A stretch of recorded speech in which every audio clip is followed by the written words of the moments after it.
नमस्कार, भोजपुरी न्यूज़ में आप सभी दर्शकन का स्वागत बा। जैसा कि आप जानत बाटी कि उत्तर प्रदेश सरकार द्वारा सब्सिडी और फिल्म जोन शूटिंग बा ओके प्रोत्साहित किया जाता। यही से गोरखपुर में जोन भोजपुरी के कलाकार लोग बाड़न वो आवत बाड़न। काहे से अब बिहार और झारखंड के छोड़ के लोग उत्तर प्रदेश में फिल्म शूटिंग खातिर आवत बाटन। तो आज ऐसे ही हमारे साथ एगो निर्देशक जोन एल्बम के निर्देशन करल जाला वो रवि पंडित सर भी आयल बाटा गोरखपुर अपने एल्बम के शूटिंग खातिर। तो उनसे जानल जाए कि जो झारखंड में काम करता ना, जो बिहार में काम करता ना, वो आज गोरखपुर में काम करत बाटा। तो का उनके बदलाव लौकता उत्तर प्रदेश में कि वो यहाँ आवत बाटा। नमस्ते, प्रणाम। हम इस चैनल के माध्यम से जितना दर्शक देखा था सबके प्रणाम बा। आप सब प्यार दी, आशीर्वाद दी कि हमरा और बेटा रवि पंडित भाई आप सबके हमेशा चाहिला और चाहत रहम और आप सबके खातिर हम मेहनत करेला और करत रहम। तो आज भैया से मुलाकात भइल बा और हमनी के कुसमी जंगल में शूट करते जा तो भैया लोग मिलल बा। अब बहुत अच्छा लगा था। बिहार, यूपी, झारखंड हम सब जगह काम कर चुकल बनी, मुंबई भी कर चुकल बनी। अभी गोरखपुर में लगा था कि मुंबई के सारा टीम आके बसल बा एजे।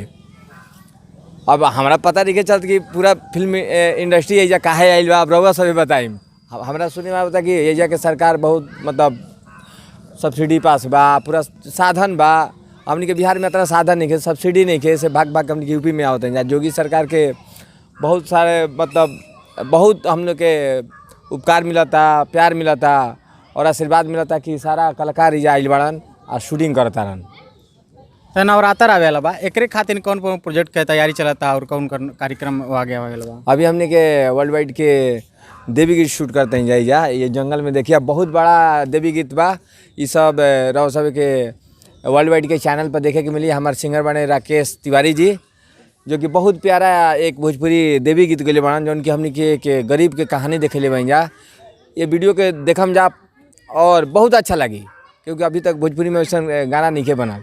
हमने के माटी से जुड़ल चीज़ के बनावे जा, हमेशा माटी के चीज़ें पब्लिक के नज़र में हमने के परोसे के कोशिश कर ली जा।